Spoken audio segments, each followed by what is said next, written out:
Pessoal, nós falamos todo esse fato aí com relação ao evento lá da minha primeira prova oral para o concurso de juiz federal, em que eu acabei citando, de tanto que eu estudei, eu acabei citando uma informação que estava equivocada no livro, um erro de digitação bobo, mas que acabou me gerando um constrangimento. E eu queria então agora aproveitar essa ocasião para estudarmos, fazer uma espécie de uma timeline a esse respeito, inventariando estas decisões que foram decisões marcantes com relação a essa temática decadência barra prescrição no processo administrativo fiscal. E aí, eu pesquisando a esse propósito, acabei encontrando, e talvez tenha sido essa, agora 20 anos, ou quase 20 anos depois, talvez tenha sido essa a intenção do examinador naquela minha prova oral, perguntar sobre este julgado, porque eu localizei um recurso extraordinário, ou seja, julgado do Supremo,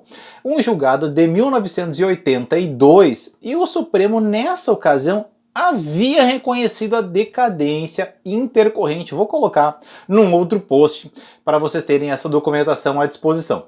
E aí, então, nesse julgado, o Supremo acabou reconhecendo esta prescrição, melhor dizendo, a decadência intercorrente.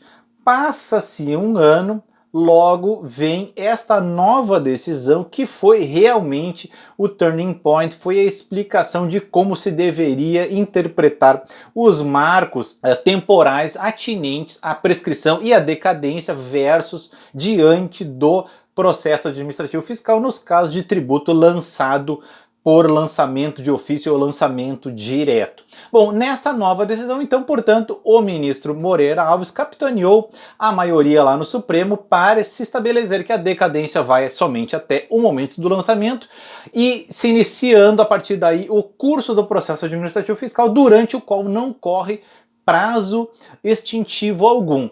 Apenas a prescrição vai se iniciar a contar do encerramento desse processo administrativo fiscal. É uma decisão, salvo engano, de 83 do Supremo Tribunal Federal. A partir daí, nós tivemos a súmula 153 do TFR. Vou deixar essa timeline com as datas exatamente, com as referências dos julgados, para vocês terem à mão num outro post. Mas a súmula 153 do TFR, eu particularmente gosto muito da redação desta súmula, porque ela também explica, e o TFR era a segunda instância recursal da Justiça Federal até 1988. Ela englobava as competências que hoje estão difundidas entre os tribunais regionais federais e o STJ. E aí, então, o TFR estabeleceu nesta súmula 153 que também, durante este processo administrativo fiscal, não se contra prazo extintivo contra a administração, apenas a prescrição quando findar o processo administrativo fiscal. Bom, a partir daí nós tivemos uma súmula do CARF, a súmula administrativa número 11 do Conselho Administrativo de Recursos Fiscais. Esta súmula, muito embora seja da via administrativa, esclarece que não incide prescrição intercorrente durante o processo administrativo fiscal. E, por fim, nós temos a súmula 622 do STJ, dizendo, com outros termos, com outras palavras, uma ligeira modificação de redação, o conteúdo da súmula 153 do TFR. Por isso que eu disse lá no início que é muito importante estudarmos essa jurisprudência também do TFR, porque ela traz conteúdos atinentes à interpretação de um texto que já é assim consolidado há muitos e muitos anos. O texto é praticamente idêntico ao texto original. Com relação à prescrição, por exemplo, não é prescrição para a cobrança do crédito tributário, não da repetição de indébito, mas para a exigência do crédito tributário, nós tivemos apenas a alteração, a nova redação do inciso 1º do parágrafo único do artigo 174 do STJ, do CTN, perdão. E eu queria dizer que, na verdade, o STJ acabou também impondo novas interpretações sobre um tema, mas essas interpretações têm raiz nesses entendimentos já bastante consolidados. Bom, daí que o STJ versou nesta súmula 622 também que, durante o processo administrativo fiscal, não vai se contar prazo extintivo, vai haver a decadência até o momento do lançamento, prescrição a partir do encerramento do processo administrativo fiscal. E todos esses julgados estão baseados em uma causa de suspensão da exigibilidade do crédito. Isso porque os recursos e impugnações administrativos, né, ao longo do processo administrativo fazendário, eles suspendem, eles são em si só uma causa de suspensão da exigibilidade. E vocês devem lembrar que lá na teoria geral da prescrição que o tributário importou do direito civil, pressupõe-se a exigibilidade para fins da prescrição.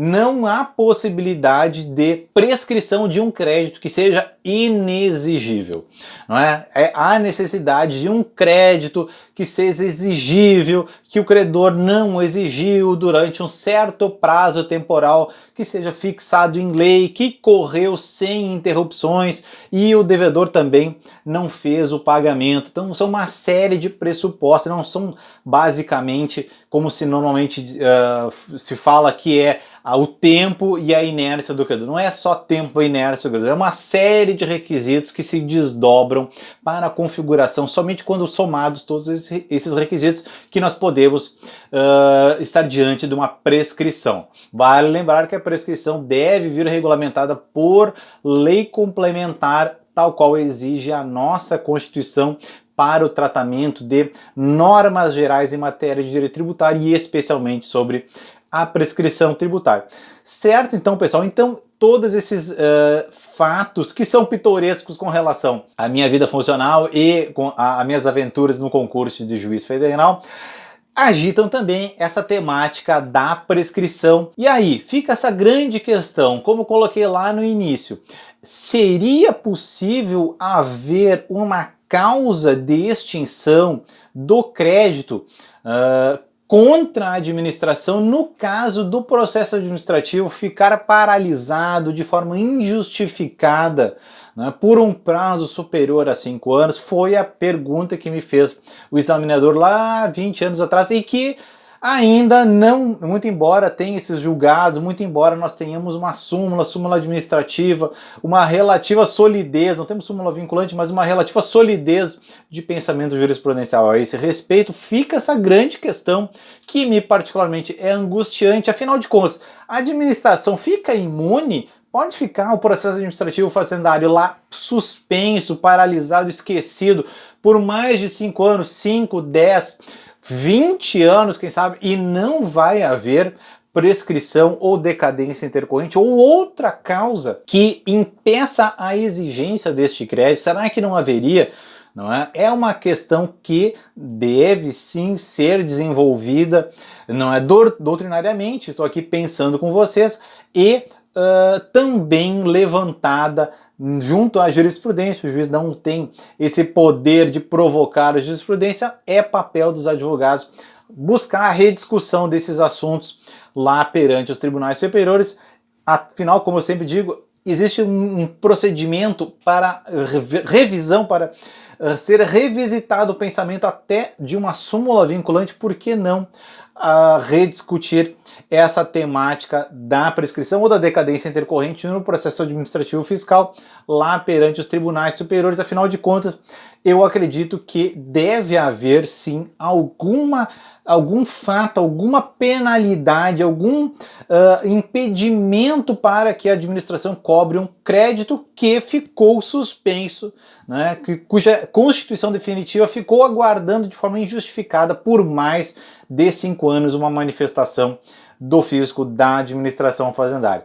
Certo, pessoal? Eu queria então compartilhar com vocês essas minhas ideias, esses fatos, não é? Essa memória aqui desse volume lá de 2001 da minha vida e trabalhar com vocês esses assuntos. Espero que tenha sido claro, espero que tenha ficado seja informativo e espero que tenha despertado um pouco da curiosidade de vocês com relação a esses assuntos. Estou trabalhando em novos posts, outros conteúdos bastante interessantes com relação à prescrição no direito tributário e nas execuções fiscais.